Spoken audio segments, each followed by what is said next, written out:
प्रभु राम देव भगवान अल्लाह खुदा ईश आदि नाम एक ही शक्ति के हैं। वो कैसा है, कहां है, कैसे मिलता है, किसने देखा है? ये प्रश्नवाचक चिन्ह पूर्ण रूप से हटाने के लिए अवश्य सुनिए जगत गुरु तत्वदर्शी संत रामपाल जी महाराज के अमृत वचन, सर्व पवित्र धर्मों के पवित्र शास्त्रों के आधार पर। इसके प्रथम मंत्र में यहाँ लिखा है ऋचम वाचम प्रपदे मनो यजु प्रपदे। ये यजुर्वेद के विषय में है। इस मंत्र का यदि अनुवाद करता अर्थ कर दे यजु का और यजुर्वेद ना लिखे तो अनर्थ हो गया वो। यहाँ देखना, यहाँ महर्षि दानंद ने बिल्कुल सही लिखा है। यजु है ये शब्द, यजुर्वेद लिख दिया। इसको पूरा तभी बनेगा जब इसको समझने के लिए लिखना पड़ेगा कि ये यजुर्वेद की महिमा है। बस अगर इसका अर्थ कर देता, इस ना लिखकर और कुछ लिख देता, सतुतियाँ और कुछ लिख देता इसमें, तो कैसे समझते कि यजुर्वेद के बारे में जानकारी है। अब देखो, हम फिर आते हैं उसी ऋग्वेद पर। हम फिर आते हैं ऋग्वेद पर। ये ऋग्वेद है 9-10 मंडल। और यहाँ से देखें, प्रकाशक हैं सर्वदेशी कार्य प्रतिनिधि सभा, महर्षि दानंद भवन, रामलीला मैदान, नई दिल्ली। ये वही है जो अभी आपको पहले दिखाया था। अब यहाँ देखिएगा, अब फिर आगे हम ऋग्वेद मंडल नंबर 9 सूक्त 86 मंत्र 26 पे। अब इससे पहले हम यहाँ से चलें तो अच्छा रहे, क्योंकि प्रकरण जो चला था कि वो परमात्मा कुंवारी गायों का दूध पीता है। वो चाहे जब भी आता है जिस रूप में, यहाँ पर लिखा है ये ऋग्वेद मंडल नंबर 9 और सूक्त नंबर 1, इसका मंत्र नंबर 9। थोड़ा सा हिंट देंगे। यहाँ लिखा कि उस सोम स्वभाव वाले श्रद्धालु पुरुष को, ये पुरुष लिख दिया, सो माने परमात्मा लिखना था। यहाँ इन्होंने इस ऋग्वेद मंडल नंबर 9 के सभी मंत्रों में, ये ऋग्वेद मंडल नंबर 9 सूक्त 1 का मंत्र 1 है। इसमें भी हे परमात्मा की महिमा चल रही है।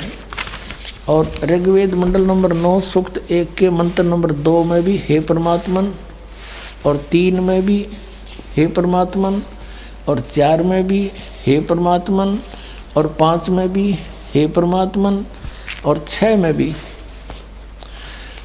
ऋग्वेद मंडल नंबर 9 सूक्त 1 मंत्र 6 में भी हे परमात्मन। और इन्होंने फिर आगे देखा कि महर्षि दानंद तो परमात्मा को निराकार बताता है। और 8 में फिर आ गया भगवान का शरीर है। वहाँ पर पुरुष लिखना शुरू कर दिया 7 से ही। पुरुष माने भी परमात्मा होता है। ये यजुर्वेद अध्याय नंबर 40 के मंत्र 17 में दानंद जी ने खुद पुरुष माने पूर्ण परमात्मा कहा है। तो यहाँ पुरुष माने हमने परमात्मा ही मानना पड़ेगा। उस परमात्मा को उग्र गतियाँ प्रेरणा करती हैं, यानी भयंकर स्थितियाँ जब हो जाती हैं, परिस्थितियाँ पृथ्वी पर, तो परमात्मा आता है। भासमान शरीर को वह पुरुष प्राप्त होता है जिसमें 3 प्रकार से दूसरों को वारण करने वाला मधु में शरीर मिलता है, वो परमात्मा। अब हम इस 9 में पा गए। इससे सिद्ध हो गया कि परमात्मा सह शरीर है। अब देखना, अब इसमें लिखा है कि वो परमात्मा 3 प्रकार के शरीर धारण करके सारी ब्रह्मांडों को संभालता है 3 स्थिति में। एक में तो वो स्थिर रहता है सतलोक में, ऊपर के लोकों में एक ऐसा रूप है, करोड़ सूर्य मिला दे करोड़ चंद्रमा, एक रोमकूप की इतनी शोभा है। वो तो वहाँ फिक्स, वहाँ तो स्थिर रहते हैं, स्थायी। अन्य रूप बना करके वो एक प्रत्येक युग में एक लीला करते हैं, एक बालक रूप धारण करके, और धीरे धीरे बड़े होते हैं। उसमें भी कुंवारी गायों का दूध पीते। ये दूसरी प्रकार का शरीर हुआ, शिशु रूप धारण करके आए, और फिर धीरे धीरे बड़े हुए। 5 वर्ष की आयु से ही वो फिर बड़े बड़े विद्वानों के छक्के छुड़ा देते हैं। 104 वर्ष के महर्षि रामानंद जो पूरे बहुत बड़े प्रसिद्ध हो चुके थे, उनको भी नतमस्तक कर दिया परमात्मा ने अपने ज्ञान के सामने। और फिर उनको अपना शिष्य बनाया, फिर आप उनके शिष्य बने। ये लंबी कहानी है, फिर बताएंगे। और तीसरी प्रकार का जो शरीर है वो परमात्मा एक जिंदा महात्मा का रूप, संत महात्मा का रूप बना करके प्रकट होते हैं और अच्छी आत्मा को मिलते हैं। जहाँ भी कोई उसकी पुण्य आत्मा है उनको मिलते हैं, ज्ञान से परिचित कराते हैं, अपनी सतीति से परिचित करा के वापस छोड़ देते हैं, फिर वो संत भी उनके गुणगान किया करते हैं। अब दूसरी प्रकार का शरीर आपको दिखाते हैं कि जब वो शिशु रूप धारण करके आते हैं, गाय का दूध से उनकी परवरिश होती है, कुंवारी गाय के दूध से। ऋग्वेद मंडल नंबर 9 सूक्त 1 मंत्र 8 हमने पढ़ लिया कि 3 दूसरों का वर्ण करने वाला, तीन प्रकार से दूसरों को वर्ण करने वाला मधुमेह शरीर मिलता है। अब ये दूसरी प्रकार का शरीर है उस अमर परमात्मा को, पूर्ण परमात्मा को, जो शिशु रूप धारण करके आता है। सब अभी अधन्या, अधन्या माने बिना धनाई, धेनु माने गाय, बिना धनाई यानी अभी अधन्या, पूर्ण रूप से, यानी अभी अधन्या का अर्थ है कुंवारी गौओं, उस गौएं उस तृप्ति करती हैं, तृप्त करती हैं। दूसरे शब्दों में ऐसा समझे कि उस परमेश्वर को जो शिशु रूप धारण करके आता है, कुंवारी गायों से उसकी परवरिश होती है, उसको तृप्त करती है। इति सिद्ध। अब पुण्यात्माओं, ये था दूसरी प्रकार से परमात्मा जो हमारी देखभाल संभाल करने के लिए, धारण पोषण करने के लिए आते हैं। और तीसरी प्रकार का शरीर ये वो उनका ऐसा है कि जब चाहे जहाँ प्रकट हो जाते हैं, एक साधु संत रूप बना के, और अपनी अच्छी आत्माओं से मिलते हैं, उनसे वार्तालाप करते हैं, ज्ञान चर्चा करते हैं। अब वो प्रकरण इव आगे चलेगा, और वो कौन है? वो परमात्मा वेद क्लियर कर रहे हैं, वो कबीर देव है। अब आप देखो ऋग्वेद मंडल नंबर 9 सूक्त 86। अब इसमें 26 मंत्र आपने पढ़ा, अब फिर पढ़ेंगे। यज्ञ करने वाले यजमानों के लिए परमात्मा, अर्थात भक्ति करने वाले भक्तों के लिए परमात्मा सब रास्तों को सुगम करता हुआ उनके विघ्नों को मर्दन करता है, उनको पवित्र करता हुआ और अपने रूप को सरल करता हुआ, हल्का बना करके, वह कांति में परमात्मा कबीर देव, यहाँ कबीर देव लिख देना था बस, विद्युत के समान क्रीड़ा करता हुआ वर्णीय पुरुष को, अच्छी आत्मा को, श्रेष्ठ पुरुष को प्राप्त होता है। यह देखना ऋग्वेद मंडल नंबर 9 सूक्त 86 मंत्र 26 पढ़ लिया। 27 में क्या बताया है कि जो परमात्मा ध्रुलोक के तीसरे पृष्ठ पर विराजमान है, सतलोक में भी उसके अंतिम छोर पर रहता है। अब ऋग्वेद मंडल नंबर 9 और सूक्त नंबर 82 इसको और अच्छी तरह क्लियर करता है। ऋग्वेद मंडल नंबर 9 और सूक्त 82 और मंत्र नंबर 1 यहाँ पर है। जो सर्व उत्पादक प्रभु यानी सबकी उत्पत्ति करने वाला परमेश्वर, सबका रचनहार, प्रकाश रूप, सद्गुणों की वृष्टि करने वाला, पापों को हरण करने वाला है, वह राजेव, राजा के समान। यहाँ 269 पृष्ठ, इन्हीं का अनुवाद आगे देखो 270 पृष्ठ। राजा के समान दर्शनीय है, राजा की तरह देखने जोगा है। ऊपर परमात्मा मनोहर मुकुट धारण किए बैठा है, श्वेत छत्र सिर मुकुट विराजय, देखत ना उस चेहरे नू।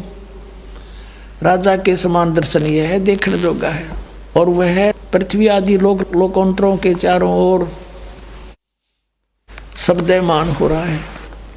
वह वर्णीय पुरुष को, अच्छी आत्मा को, जो दृढ़ भक्त है, उसको पवित्र करता हुआ प्राप्त होता है।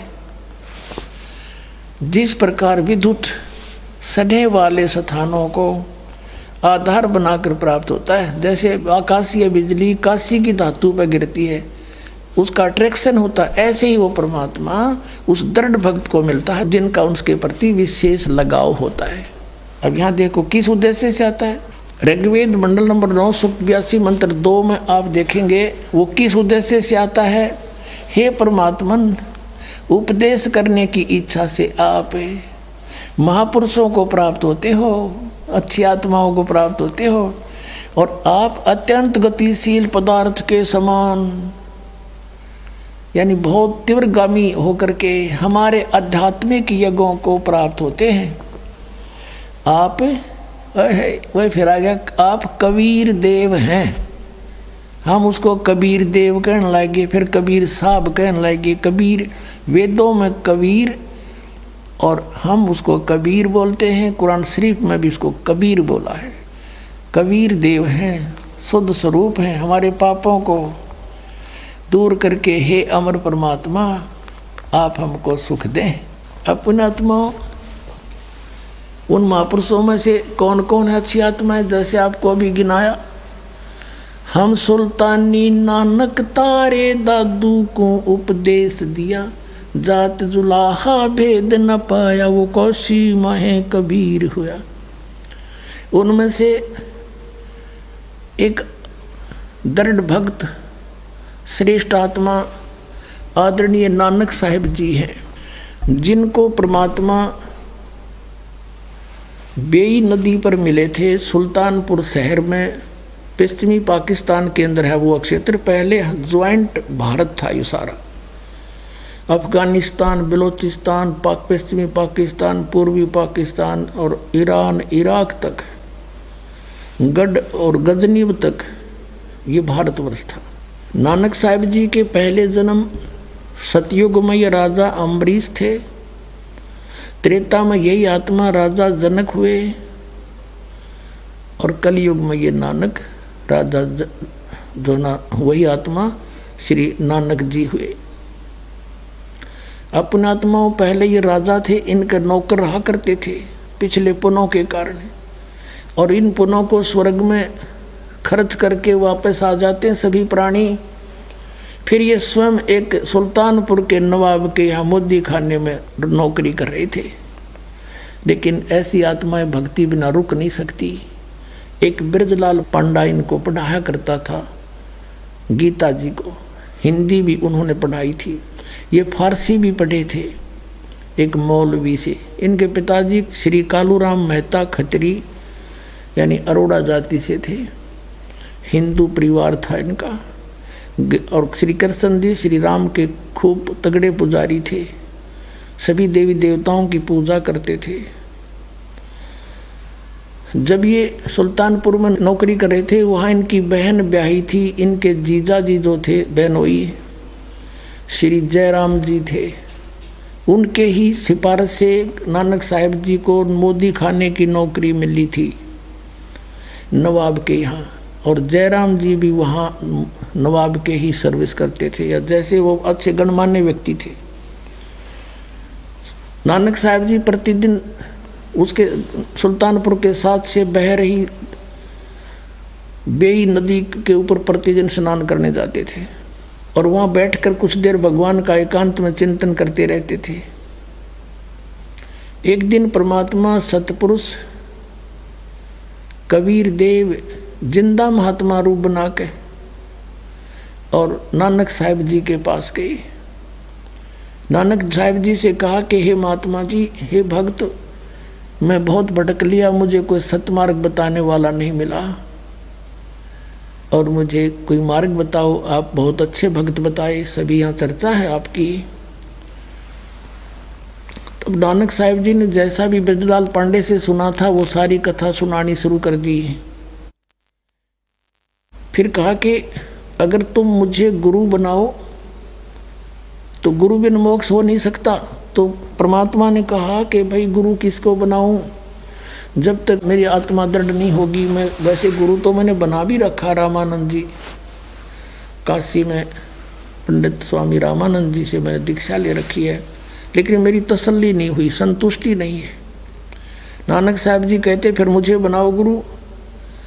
तो कबीर साहब कहने लगे ठीक है आप गुरु जी, लेकिन मेरी कोई संशय समाधान करो गुरुदेव, मेरी कोई शंका का समाधान करो। बोलो। कि ब्रह्मा विष्णु महेश की क्या स्थिति है, क्या ये जन्मते मरते हैं या इनके कोई माता पिता भी हैं। तो जैसा उन्होंने सुन रखा था ब्रजलाल पांडे से, और जैसा भी हिंदू धर्म में प्रचलित है, ये लोक वेद सारा सुना दिया, ये अजरो अमर हैं, अविनाशी हैं, इनके कोई माता पिता नहीं, श्री कृष्ण जी सर्वश्रेष्ठ हैं। और श्री कृष्ण जी ने गीता का ज्ञान दिया, ये अनमोल ग्रंथ है। कबीर साहब ने कहा जी कुछ फिर उस अनमोल ग्रंथ के कुछ वचन सुना दो।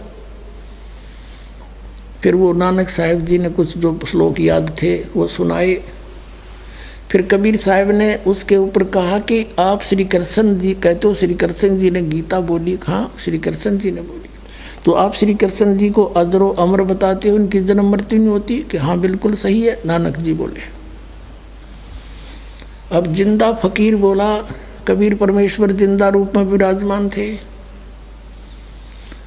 कि आपके गीता ज्ञानदाता चौथे अध्याय के 5वें और 9वें श्लोक में, दूसरे अध्याय के 12वें श्लोक में और 10वें अध्याय के दूसरे श्लोक में कहता है मेरे जन्म और मृत्यु होता है। अर्जुन तू नहीं जानता, मैं जानता, मैं जानता हूँ। और फिर कहता है 18वें अध्याय के 62वें श्लोक में कि तू सर्वभाव से उस परमेश्वर की शरण में जा, उसकी कृपा से तू परम शांति को, सनातन परम धाम को प्राप्त होगा। तो वो कौन है जो गीता ज्ञानदाता से भी अलग है? अब काफी प्रश्न उत्तरी हुई, तब नानक साहिब जी अक्षुब्ध हो गए और उनकी चर्चा सुनकर जो स्नान करने सुबह सुबह भगत जाते थे 50-60 वो भी बैठ गए चारों तरफ। जब नानक साहिब जी की अरुचि देखी, नाराज होते दिखे, परमात्मा उठ कर चल पड़े कि महाराज नाराज ना हो, हम तो शंका समाधान चाहते थे, आप नाराज ना। उठ कर चल पड़े। जब वो जा लिए काफ़ी दूर, जब पूछा कि ये कौन था, उन्होंने ये कौन था जो आपको गुरुजी बोल रहा था,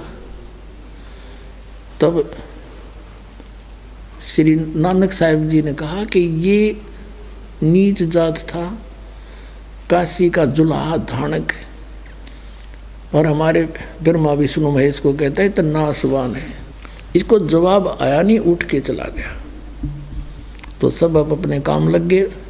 श्री नानक जी भी स्नान करके अपने काम चले गए, लेकिन उनका जख्म हो गया अंदर। एक सच्ची बात कही, गीता आकर देखी दोबारा उन्होंने, कोई बात तो सारी सत्य कहे थे, और मन में यूँ कह के एक बार फिर वो आवे संत भक्त, फिर चर्चा करूँ।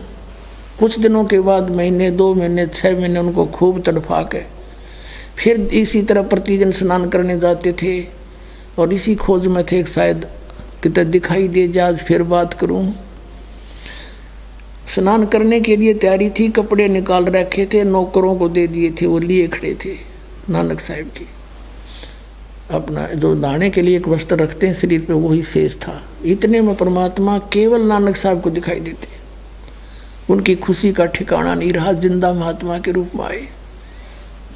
और थोड़ी सी दूर नानक साहब भी चले गए आगे कि आओ भक्त, आओ भक्त, आपके इंतजार थी मुझे।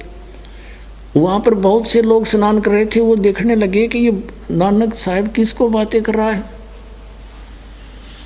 कुछ एक कहने लगे आप पे कहने लगे भगत आप बोले, अगर भगत तो भाई ये पता नहीं कौन से मूड में बैठा है। तो दोनों बैठ गए। कबीर साहब केवल नानक साहब जी को दिखाई देते, अन्य को नहीं। काफ़ी देर चर्चा हुई, सब विस्तार से मालिक ने बताया और कहा कि एक सचखंड है, सतलोक है, उसमें सतपुरुष रहता है, उसकी भक्ति से मोक्ष होगा, वो अकाल मूर्त है। नानक साहब ने कहा कि हमने तो कभी स्वर्ग से ऊपर सुना नहीं। तो कहते हैं नानक साहब जी ने ये शर्त रखी कि आप मुझे ढूंढ दो दरिया में, तो मैं आपको गुरु बना लूँगा, तेरी सारी बात सुनूंगा। ये कहकर छलांग लगा दी दरिया में। कबीर साहब ने वहीं से अंतर्धान किया उनको, और अब सटरी में जिधर से जल आ रहा था उसी साइड में ले गए। काफ़ी देर जब नानक साहब बाहर नहीं आए तो सबको चिंता होगी, सब ने जान लिया कि डूब गया। सुल्तानपुर शहर में आग की तरह बात फैल गई। भागे आए, उसकी बहन मूर्छित होगी, बहन रोने लगी बुरी तरह, मेरा भाई मर गया। बहुत चिंता का विषय बन गया। सुल्तानपुर के नवाब तक बातें गई, उन्होंने नौकर भेज दिए जाल डालने के लिए, गोताखोर भेज दिए, वो ढूंढ रहे डाउन स्ट्रीम में, वो ले गए अप स्ट्रीम में। बहुत दूर ले जाकर 3-4 किलोमीटर वहाँ बैठा लिए नानक साहब की। दोनों की काफ़ी देर चर्चा हुई परमात्मा के साथ। फिर नानक साहब ने कहा कि मुझे सचखंड दिखा दो भगवान, फिर मैं मानूं। शरीर को वहाँ छोड़ा, आत्मा लेकर चल पड़े। जैसे गरीबदास जी को लेकर गए थे, जैसे धर्मदास जी को लेकर गए थे, जैसे दादू साहब जी को लेकर गए थे, जैसे मुल्कदास साहब जी को लेकर गए थे, जैसे गीसा दास साहब जी को लेकर गए थे, ऐसे इनको भी लेकर गए। वहां जाकर देखा परमात्मा दूसरे रूप में स्थिर बैठे हैं।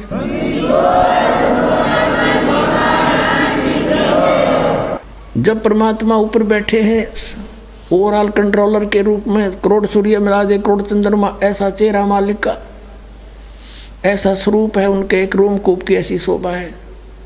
एक बहुत बड़े गुम्बद में विराजमान है, बहुत बड़े गुम्बद में,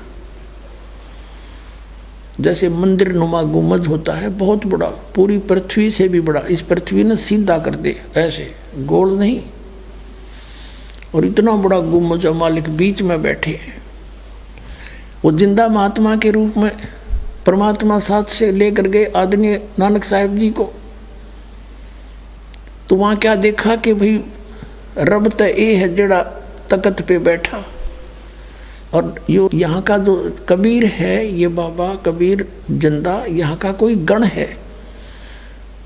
क्योंकि कबीर साहब जिंदा महात्मा के रूप में गए थे नीचे से, तो चौर करने लगे अपने दूसरे रूप पर है। तो सोचा ये सेवक होगा बाबा जी जो जिंदा नीचे आया है। इतने में तेजो में शरीर खड़ा हुआ। कबीर नीचे से गए थे, जिंदा महात्मा वाला शरीर विराजमान हुआ। और वो तेजो में शरीर जो रब दिखाई दे था, वो लगा चौर करण जिंदा वाले रूप पर। नानक साहब सोच ही रहे थे भाई बाबा जी जिंदा महात्मा पे और रब चमर करता है, ये कैसी अजीब लीला इनकी।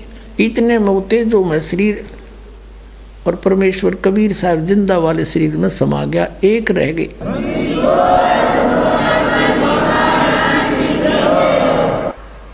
असंख्य करोड़ ब्रह्मांड के ओवरऑल कंट्रोलर के रूप में वो जिंदा महात्मा विराजमान है, चंवर अपने आप घूम रहा है। नानक साहब जी देख रहे हैं कि ये तो सचमुच रब ही था जो नीचे गया था, ये कालमूर्त स्वयं ही था। भया 1 से 2 जैसे रामानंद जी को मिले थे, स्वामी रामानंद जी को भी दिखाए थे, ऊपर आदरणीय रामानंद जी को भी। तब उन्होंने कहा था 2 ठोर है 1 तू, भया 1 से 2। कह रामानंद हम कारणे तुम आए हो मगजो।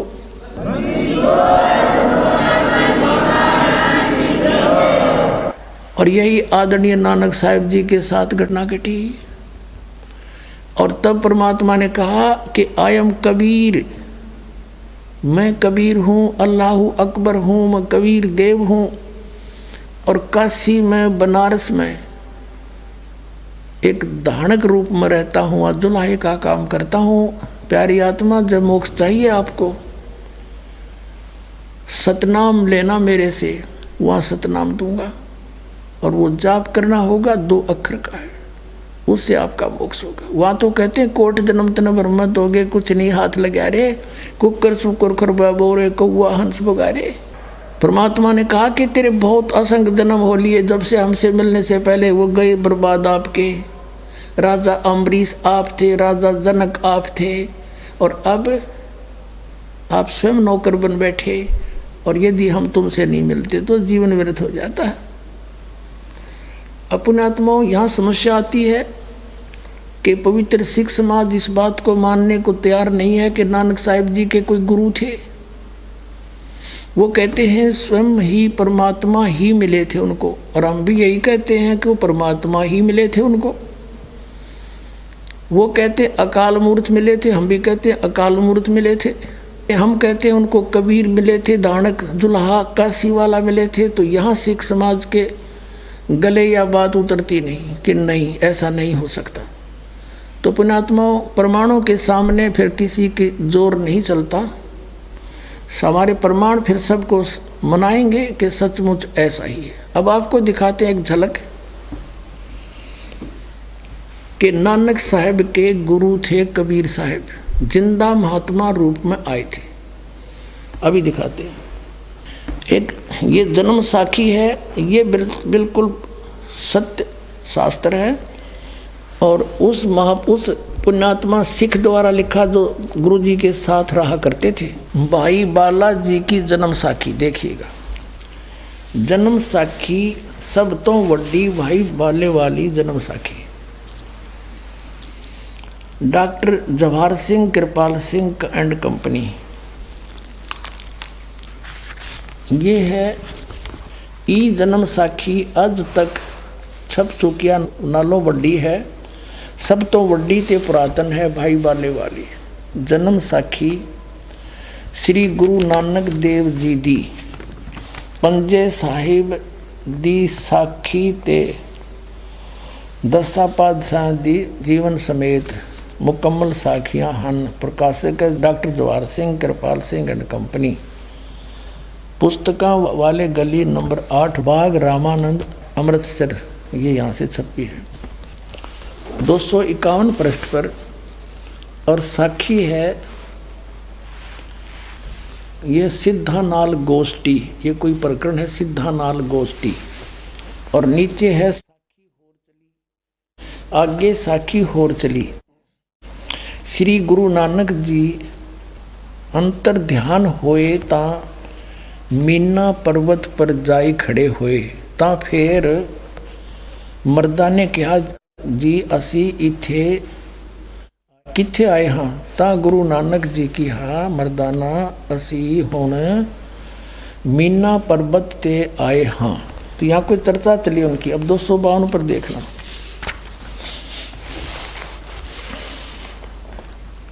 दो 252 पृष्ठ पर आगे ता गुरु नानक जी की हा मर्दाना असी 16,000 जोजन ऊपर आए हैं।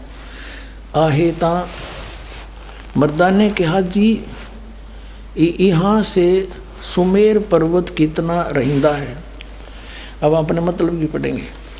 ता फिर मर्दाना पूछिया जी तू सानू जो गुरु मिलिया सी उसका नाम की है। ता गुरु नानक जी कहा मर्दाना उसका नाम बाबा जिंदा आखदे हन। जहाँ तोड़ी जल और पवन है उसदे हुक्म विच चलदे हन। अते अगन और मिट्टी ए भी उसदे आखे विच हन। जिस ताही बाबा जिंदा मिलेगा, जिस ताही बाबा जिंदा मिलेगा तिस ताही बाबा आखना चाहिए, होर ताही बाबा नहीं आखना। अब कहने का भाव है कि यू है सबका बाबा सबका दादा, जो मैं हमने और किसी को बाबा कहना व्यर्थ है।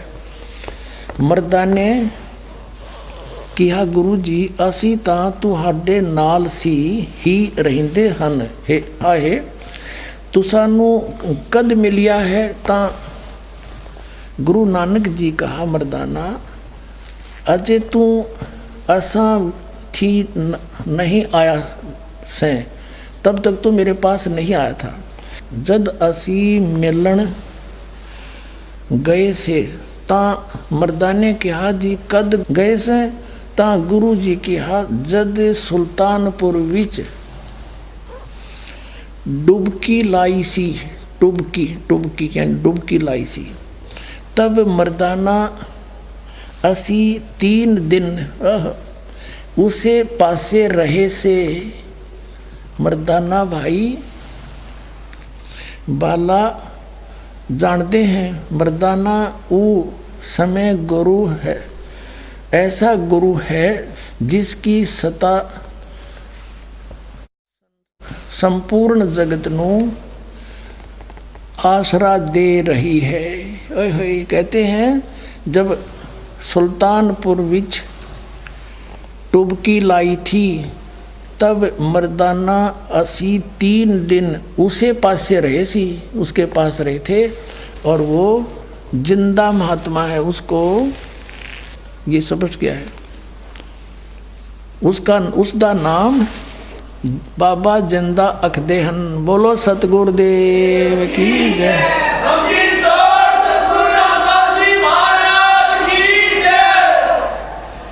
अब एक और कंसेप्ट क्लियर करें। एक बार गुरु नानक साहिब जी की और एक काजी की गोष्ठी हुई,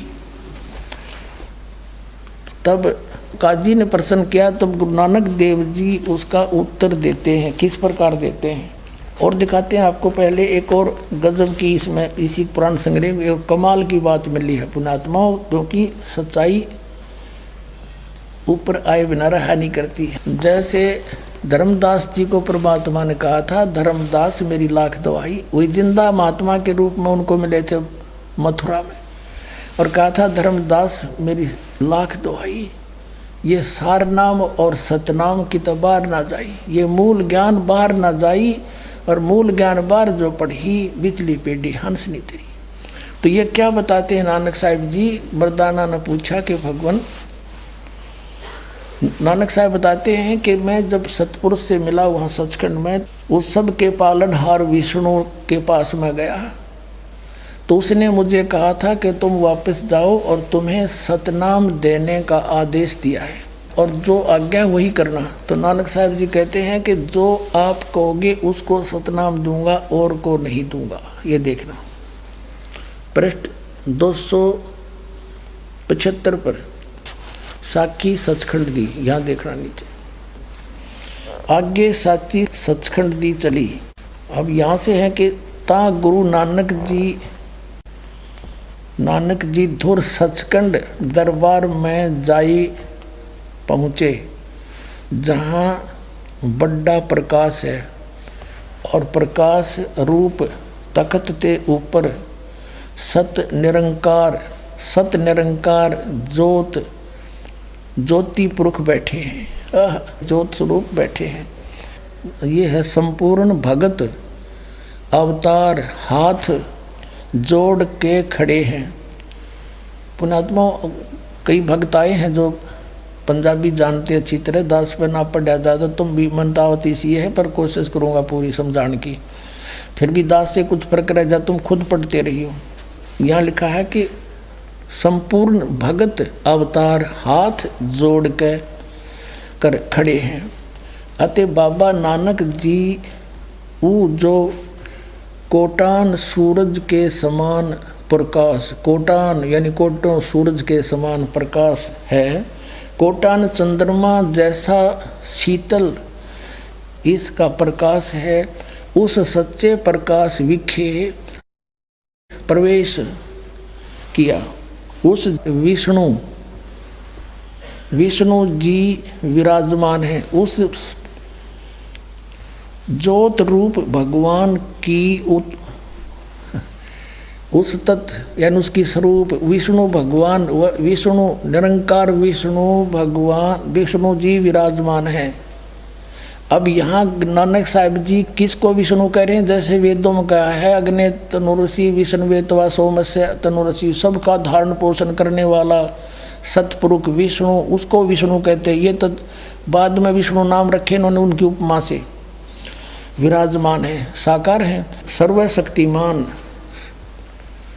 और भगवंत जी ने किया आऊ नानक भक्त, तू सदा ही मेरे में मिलिया है, तेरे और मेरे में कोई भेद नहीं।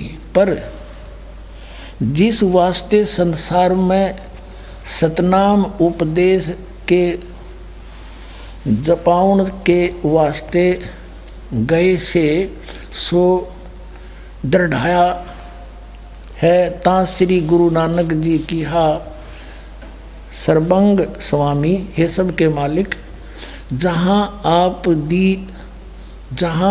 दी आज्ञा,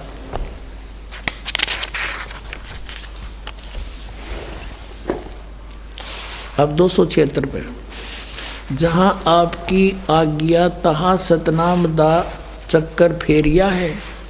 जहाँ जहाँ आपका हुक्म होएगा तहाँ तहाँ सतनाम का चक्कर फेरेंगे। आगे जिमें आपकी रजाई होएगी, आपकी रजा होएगी त्यों ही होएगा। कहते हैं ऐसा कही कर श्री गुरु जी ने शब्द विचारण कीता। स्तुति है यार, स्तुति। अपने आत्माओं हो गया क्लियर। एक तो ये कंसेप्ट क्लियर हो गया कि नानक साहब जी को जिंदा महात्मा में वो गुरु जी में ले थे आके, गुरु रूप में, और सचखंड लेकर गए। वहाँ परमात्मा का दूसरे रूप में विराजमान थे। ये तो जैसा भी, क्योंकि कुछ थोड़ा सा परमात्मा ने कहा था कि निर्मल ज्ञान तुम जग में भाखो और मूल ज्ञान तुम गुप्त ही रखो। अब यहाँ पर नानक साहिब जी ने परमात्मा का आदेश क्लियर बता दिया। उन्होंने जानबूझ कर यहाँ थोड़ा घुमाया है, जिस कारण से ये राधा स्वामी पंथ, ये नकली काल के पंथ, इसको पढ़कर ज्योत स्वरूप और प्रकाश ही प्रकाश केंद्र, इसमें तो ये स्पष्ट बताया कि वो साकार बैठे हैं विष्णु रूप में, और बात हुई आपस में आज्ञा दी के सतनाम का जाप करवा और जिस जिसको आज्ञा हो उसी को देना। तो इन्होंने कहा जो आपकी आज्ञा होगी उसी को सतनाम दूंगा, ना कति नहीं दूं। हो गया स्पष्ट। एक तो ये हो गया कि जिंदा महात्मा में परमात्मा आकर मिले, बेई नदी पर स्वीकार्य हुआ। सचखंड गए, वहाँ रूप देखा साकार, वहाँ बात हुई, उसको आदेश दिया कि सतनाम नहीं देना, सतनाम जैसा आप कहोगे उसको दूंगा, आपकी आज्ञा बिना, हुक्म बिना कुछ भी नहीं करूँगा। अब फिर एक काजी से बात हुई इनकी, एक मुल्ला से बात हुई, वार्ता वो दिखाते हैं। एक बहुत पुरानी साखी है, बहुत पुरानी। ये देखो इसका रंग भी कैसा हो रहा है, कागज भी पाटन हो रहा है, बहुत पुरानी है। और इसका यहाँ से भी इसका फर्स्ट प्रिंट भी ठीक से नहीं रहा है। ये किसी सिख बच्चे ने लाकर हमें दिया है। ये सिर्फ इतनी ही यहाँ पर है। ये वही कृपाल सिंह, जीवन सिंह, ये उनसे छपी है। ये ऐसी स्थिति है इसकी।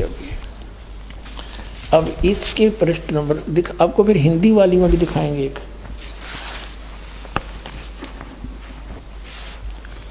122 पृष्ठ पे ये है स्वामी सुआल काजी रुकन दीन सुराई। रुकन दीन को काजी है। तो हम यहाँ पढ़ेंगे, इनकी आपस में वार्ता हो रही है। तो नानक साहब ने कहा, नानक आखे रुकन दीन सच्चा सुनो जवाब, चारों कूट और सलाम कर, ता ऊ होवे सवाब, ता तू ही होवे सवाब। कहते हैं खालक आदम सिरजिया, आलम बड़ा कबीर। कहते हैं खालक आदम सिरजिया, जिस खालक ने, जिस परमात्मा ने तुम्हारा आदम की रचना की, आदम हुआ आदम की, और वो आलम बड़ा कबीर, वो सबसे बड़ा सर्वशक्तिमान परमात्मा कबीर है। और फिर कहा कि कायम दायम और कुदरती, सिर पीरा दे पीर, सब गुरुआं के गुरु और आलम बड़ा कबीर। बोलो सतगुरुदेव।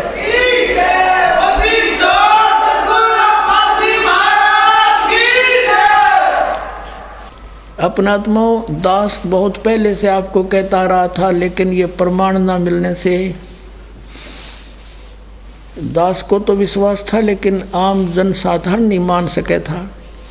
अब दास ने पहले से ही बताया, क्योंकि जो सूक्ष्म वेद में आदरणीय गरीबदास साहिब जी ने लिखा वो फाइनल है, गॉड गिवन है। कबीर गॉड गिवन ज्ञान है आदरणीय गरीबदास साहिब जी का, परम पूज्य गॉड कबीर द्वारा दिया हुआ, कबीर परमेश्वर द्वारा, वो झूठा नहीं हो सकता। दास ने आपको बताया कि ये सबसे पहले राजा अम्बरीश थे, सतयुग में राजा अम्बरीश थे। नानक जी और फिर ये त्रेता में राजा जनक हुए, और इसकी साखी में, जन्म साखी में ये भी प्रमाण आपको दिखाते हैं, देखिएगा। और फिर नानक जी बने सुल्तानपुर में। ये जो सबसे बड़ी साखी है, ये जो अभी आपको दिखाई थी, इसकी पृष्ठ नंबर 423 पर, ये है पृष्ठ 423 है, ये कट रहा है, ये 422 है। यहाँ देखिए, ये किसी सिख बच्चे ने दिया, उसने इस परमात्मा के ज्ञान से परिचित होकर के स्वयं निशान लगा रखेंगे। यहाँ लिखा है सतगुरु गुरु मेहरबान त्रेते, त्रेते माने त्रेता युग में, त्रेते जनक बदे है, त्रेता में जनक बदे ही, और हरिचंद द्वापर गुरु, और कलयुग नानक देव। कलयुग में नानक देव सतगुरु मेहरबान त्रेते जनक विदेही, और हरिचंद द्वापर में, और कलयुग में कलयुग नानक देव। इन्होंने तो एक और बता दिया कि द्वापर में हरिचंद आए थे, बाकी आगे देखेंगे। यहाँ देखो, यहाँ पर है कि त्रेता युग विच गुरु जी जनक विधेयी होया, और अर सिद्धि करोड़ी एक 35 आया ता आ गया। इस श्लोक का ये अनुवाद करता हुआ रहा, इसने अपने हिसाब से किया है। आगे भी लिखा होगा बहुत सा, इतना इस दास ने इतनी पढ़ नहीं आती, और ये सिख समाज के पास तो उपलब्ध है, ध्यान से खूब पढ़ सकते हैं। ये है साखी अजिते रंधावे दी, इसके अंदर है ये। इसमें स्पष्ट लिखा है कि सतगुरु गुरु मेहरबान त्रेते जनक बदेह, और हरिचंद द्वापर में, और गुरु कलयुग नानक देव। और यहाँ इसने अनुवाद करते समय लिखा है कि त्रेता युग में, युग बीच गुरु जनक विधेयी होया। इस प्रकार ये सारा इसने अपना हिसाब से अनुवाद किया। अपने आत्माओं, अब ये कंसेप्ट कति क्लियर हो लिया। अब आप जी ने जो देखी वो पंजाबी यानी गुरमुखी लिपि वाली साखी देखी, हिंदी वाली और दिखाते हैं। इसमें इन्होंने कुछ फेरबदल कर दिया है, और जहाँ ये विचलित नहीं हुए वो एज इट इज लिख दी है। हिंदी करते समय इन्होंने कुछ मसाला काट दिया, अब देखना, और कुछ बहुत कुछ छुपा है इसमें, ये देखिए अभी शेष बचा है। ये है हिंदी वाली, भाई बाले वाली, श्री गुरु नानक देव जी की जन्म साखी, भाई चतर सिंह जीवन सिंह अमृतसर से छपी है।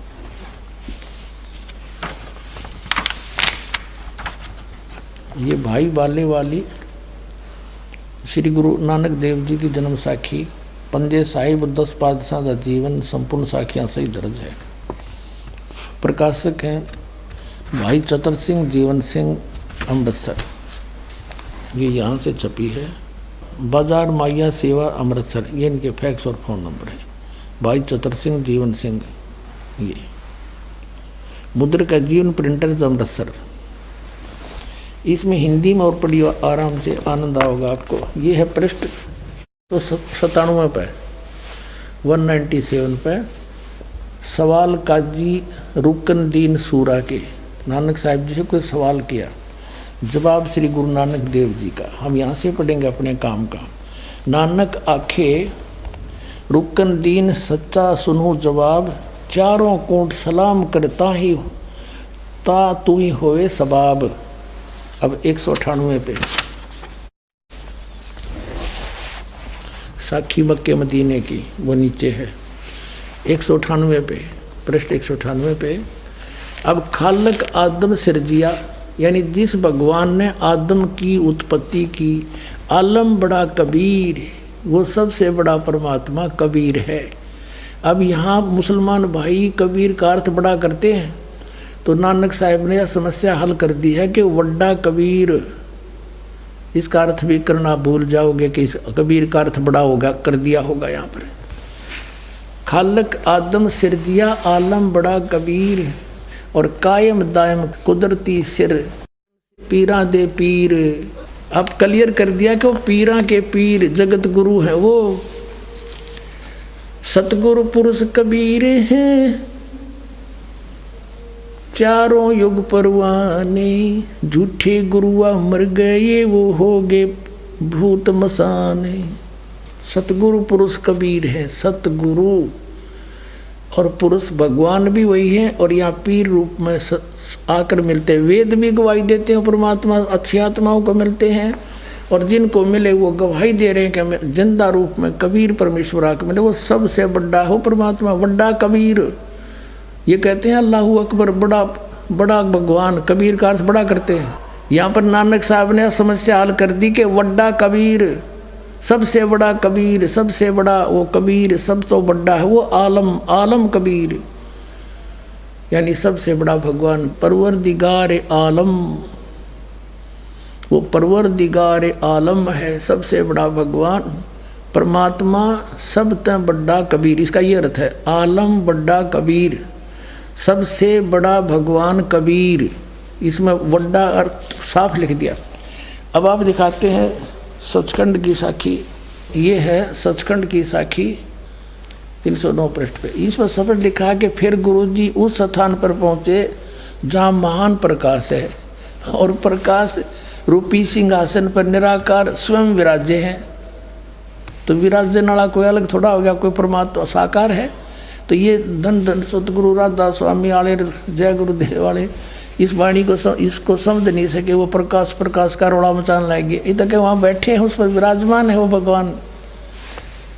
और देवी देवता अवतार अपने अपने हाथ बांधे हुए आज्ञा की प्रतीक्षा में खड़े हैं। वह प्रकाश लाखों चंद्रमाओं के प्रकाश से परम सुखदायी है, शीतल प्रकाश है।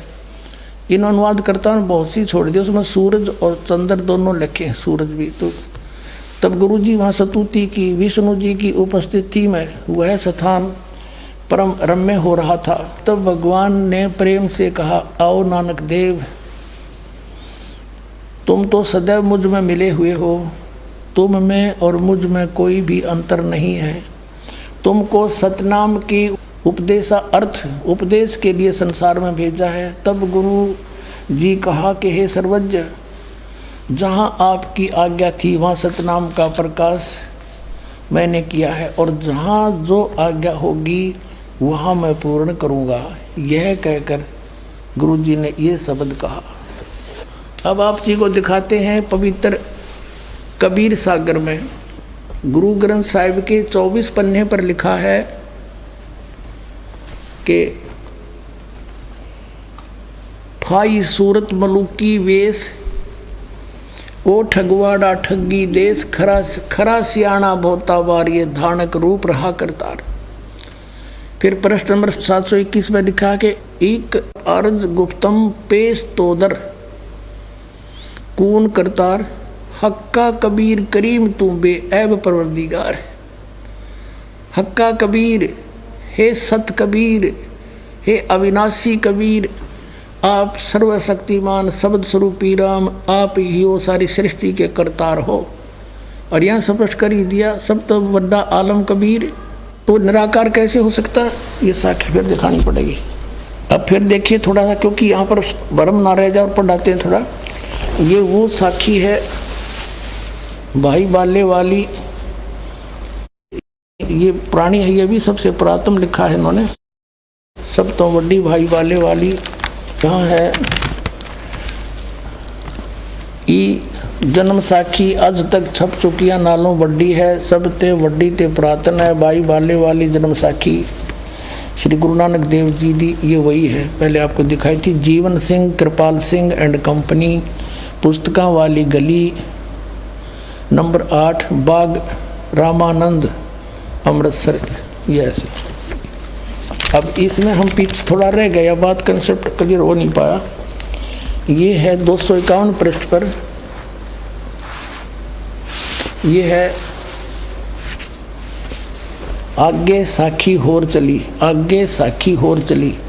हम यहाँ तक पढ़ सके हैं कि श्री गुरु नानक देव जी अंतर्ध्यान होए ते मीना पर्वत पर जा खड़े हुए। अब 252 पर देखते हैं।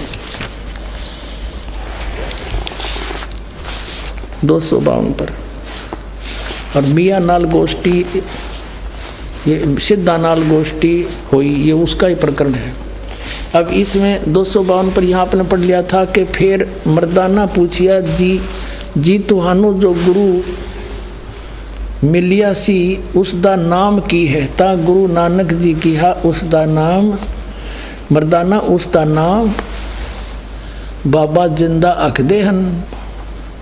आगे ता मर्दाने ये ना उन्होंने बाबा आखना और ने बाबा नहीं आखे, होर से भाई ताही बाबा नहीं आखना।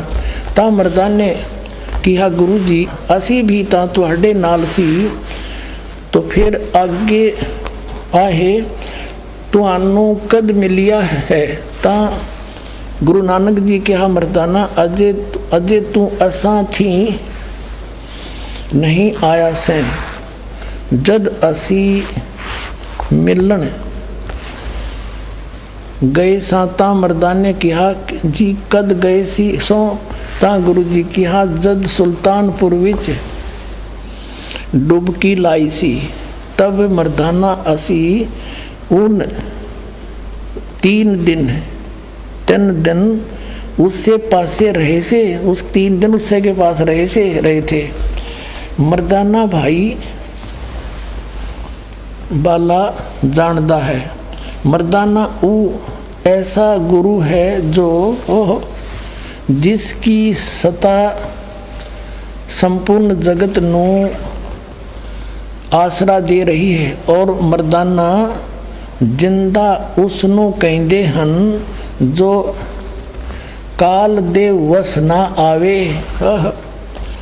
हथों काल उस दे वस होवे। ता मर्दाना किहा कि उसदा रंग की है अते उसदा आसन कीचे है। ता गुरु जी किहा मर्दाना उसदा रंग लाल है, पर उस लाली नाल कोई लाली मिलती नहीं।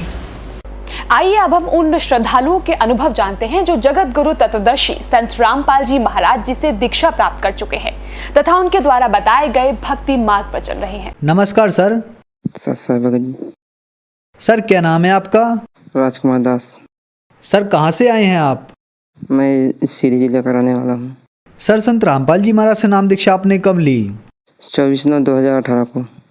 सर संत रामपाल जी महाराज से नाम दीक्षा लेने से पहले आप क्या भक्ति साधनाएं करते थे? मैं संत रामपाल जी से दीक्षा लेने से पहले मैं जय गुरुदेव पंथ से जुड़ा था साहब। मैं 12 साल से जय गुरुदेव पंथ में जुड़ा हुआ था, साधना करता था, लेकिन उससे मुझे कोई भी लाभ नहीं हुआ। भूत प्रेत की समस्या नहीं दूर हुई। मेरे पिताजी भी ख़त्म हो गए और 2 बहन थी वो भी ख़त्म हो गई। मैं परेशान हमेशा रहता, ऊपरी चक्कर से, बीमारी दुखी से। फिर मैं सभी तांत्रिकों के पास जाता, झाड़ फूँक करवाता, लेकिन उससे कोई भी लाभ नहीं हुआ। सर फिर आप संत रामपाल जी महाराज की शरण में कैसे आए? सर इन संत रामपाल महाराज जी के बारे में जानकारी, मैं ग्वालियर बिलौआ में मशीन चलाता हूँ, Shri Hardaul granite construction limited company में जी। वहाँ पे भगत थे बलवंत सिंह, वो हमेशा सत्संग सुनते संत रामपाल जी महाराज जी के। मैं उनसे पूछता कि ये क्या सुन रहे हैं, तो बोलते कि आपको समझ में नहीं आएगा, ये महाराज जी के सत्संग है, संत रामपाल जी के। मैंने कि हम तो बहुत आध्यात्मिक और झुकाव है मेरा, मैं सभी के सत्संग प्रवचन सुनता हूँ, सुनाइए मेरे को क्या है। बोले नहीं समझ में आएगा। फिर मैंने उनसे मोबाइल ले लिया और लेकर मैंने एक दिन सुना सत्संग, मेरे को बहुत अच्छा जमा। फिर उन्होंने मेरे को जीने की राह पुस्तक दी, उसमें को मैं फिर पुस्तक जीने की राह पुस्तक पढ़ के मैंने ग्वालियर नामदान सेंटर से मैंने संत रामपाल जी महाराज से मैंने नाम दीक्षा ली। सर संत रामपाल जी महाराज से नाम दीक्षा लेने के बाद श्रद्धालुओं को बहुत सारे लाभ प्राप्त होते हैं, तो क्या संत रामपाल जी महाराज से नाम दीक्षा लेने के बाद आपको भी कुछ लाभ प्राप्त हुए? नाम दीक्षा लेने से पहले तो क्या मैं उनकी किताब पढ़ने से ही मेरे को बहुत लाभ हुए। पहला लाभ मेरा यह है कि मैं खुद मैं पायजन पी लिया था, बीमारियों के चक्कर में पायजन पी के मेरे को मेरे घर से कम 25-30 किलोमीटर हॉस्पिटल वहाँ ले गए, एडमिट किए। मैंने जब पायजन पिया तो आंखों बंद करके संत रामपाल जी महाराज का नाम लेके, हे परमात्मा, हे संत रामपाल जी महाराज, एक बार मेरी जान बख्श दीजिए, मैं आपका यहाँ आके नामदान केंद्र में नाम दीक्षा लूँगा और किसी भी परेशानी से मैं पॉइजन दवा नहीं पीऊँगा। जो पॉइजन मैं पिया था संत रामपाल जी महाराज ने उस पॉइजन को सिर्फ कैरोसिन में बदल दीजिए। डॉक्टर लोग बोलते रहे कि ये कैरोसिन पिया है, कैरोसिन पिया, लेकिन नहीं, मेरे चाचा दिखाए कि ये शीशी देखो पॉइजन की शीशी ने पॉइजन पिया है। बोले डॉक्टर बोले नहीं ये कैरोसिन के। तो परमात्मा संत रामपाल जी महाराज ने पॉइजन को कैरोसिन में बदल दिया। तब मैं मान गया कि साक्षात परमात्मा है, संत रामपाल जी महाराज स्वयं आए हैं। उस दिन से मैंने संकल्प कर लिया कि आप अब कभी परेशानियों से मैं आत्महत्या नहीं करूंगा और आपके द्वारा बताए हुए भक्ति करूंगा। जब मैं जय गुरुदेव पंथ से जुड़ा था तो मेरे पिताजी सिर्फ महज 10 फीट के ऊपर से गिरे तो डेथ हो गया उनका। और जब मैंने संत रामपाल जी महाराज से भक्ति नामदान लिया तो मेरा बच्चा 1.5 साल का 4 बार छत के ऊपर से गिरा, 4 बार बच गया। तो संत रामपाल जी महाराज जी ने बहुत बड़ी दया की कि हमारा बच्चा 1.5 साल का बच्चा जो 2 मंजिला के ऊपर से गिर के बच गया। तो हम मानते हैं कि हमारी साक्षात परमात्मा है संत रामपाल जी महाराज जी। यही परेशानी लेकर मैं जुड़ा था जय गुरुदेव पंथ से कि मेरी भूत प्रेत बाधा है, जो परेशानियां हैं दूर हो जाए, लेकिन कुछ भी नहीं दूर। पिताजी भी ख़त्म हो गए, 2 बहन थी, बहन भी ख़त्म हो गई। और तमाम मैं तांत्रिकों के पास जाता है, झाड़ फूंक करवाता, तांत्रिक लोग बोलते कि ये ठीक हो जाएगा, पैसा वैसा बेफजूल का खर्च करते रहते, सभी तांत्रिकों से परेशान हो जाते। भूत प्रेत बाधा थी कि मैं डर के मारे कहीं भी नहीं जा सकता था। जब मैंने संत रामपाल जी महाराज से नाम दीक्षा ली, आज मैं कहीं भी कितनी भी रात हो मेरे को जाने में कोई भी डर नहीं। जो जितनी भी प्रेत बाधाएं थी सब के सब दूर हो गई, कुछ भी नहीं है हम मेरे पास। मैं अब मेरा परिवार, मैं मेरे बच्चे, मेरे भगतमती सब अब स्वस्थ हैं, खुशी के जीवन व्यतीत कर रहे हैं। ये सिर्फ संत रामपाल जी महाराज की दया दृष्टि है। और सर मैं ग्वालियर में रहता हूँ तो सर परेशानी होने के बाद मैं कभी मैं ड्यूटी नहीं जाता था। तो मैं सोचता था कि संत रामपाल जी महाराज याद तो ड्यूटी में नहीं गया, मैं कमरे के किराया खाने का खर्चा है मैं आज कम हो जाए, कैसे करूँगा। तो ये मैं एक दिन ऐसे बैठ कर सोच रहा था, सोचते भगवती बोली क्या सोच रहे हैं आप। हमने सोचे कि आज तो मैं 31 दिन की ड्यूटी में मैं 26 दिन ही ड्यूटी गया हूँ, तो कैसे किराया दूंगा, कैसे क्या बचाऊँगा, नहीं होगा। तो बोले कि चलो ठीक है, परमात्मा सब ठीक है, संत रामपाल जी महाराज जी सब ठीक कर देंगे, जो परेशानी है तो सब दूर हो जाएगी। मैं गया ऑफिस में पैसा लेने, तो संत रामपाल जी महाराज की ऐसी दया कि कैशियर ने 31 दिन का 26 दिन की ड्यूटी में 31 दिन का जोड़ के मेरे को पैसा दिया। मैं लेकर खड़ा था, ये क्या हुआ? बोला नहीं ठीक है, तुम्हारा इतना ही हो रहा है, तुम लेके जाओ। फिर मैं चला आया। आज हमारा पूरा परिवार, हम हमारे भगतमती जितने भी हमारे घर में सदस्य हैं, संत रामपाल जी महाराज की दया दृष्टि से सभी लोग खुशी की जीवन व्यतीत कर रहे हैं। सर, संत रामपाल जी महाराज ने आपको एक सुखमय जीवन दिया और बहुत सारे सुख दिए, तो जो श्रद्धालु आज आपको देख रहे हैं आप उन्हें क्या कहना चाहेंगे? मैं भगत समाज को संदेश का मैं भगत समाज से ही प्रार्थना करूँगा कि साधना चैनल पर 7:30 बजे संत रामपाल जी महाराज के सत्संग आते, उसके नीचे पट्टी में नंबर डाले रहते हैं, वो नंबर नोट करें और अपना जीवन कल्याण के लिए संत रामपाल जी महाराज से नाम दीक्षा जरूर लें। यही एक पूरी दुनिया में जो पूरे परिवार पूरे विश्व को शांति देंगे, सिर्फ यही है संत रामपाल जी महाराज, और इनके अलावा ये दुनिया संसार में कोई भी नहीं है। संत रामपाल जी महाराज से नाम दीक्षा लेकर अपने जीवन का कल्याण कराओ। सर, संत रामपाल जी महाराज की शरण में कैसे आ सकते हैं? उसके लिए चैनल पर 7:30 बजे सत्संग आता है संत रामपाल जी महाराज के, उसके नीचे पट्टी चलती है, उसमें नंबर डाला रहता है। आप नंबर नोट कीजिए, नंबर नोट करके कॉल कीजिए, आप नाम स्थान पर पहुंच जाइए, पहुंच जाकर वहां पे संत रामपाल जी महाराज से नाम दीक्षा ले सकते हैं। धन्यवाद सर। साथ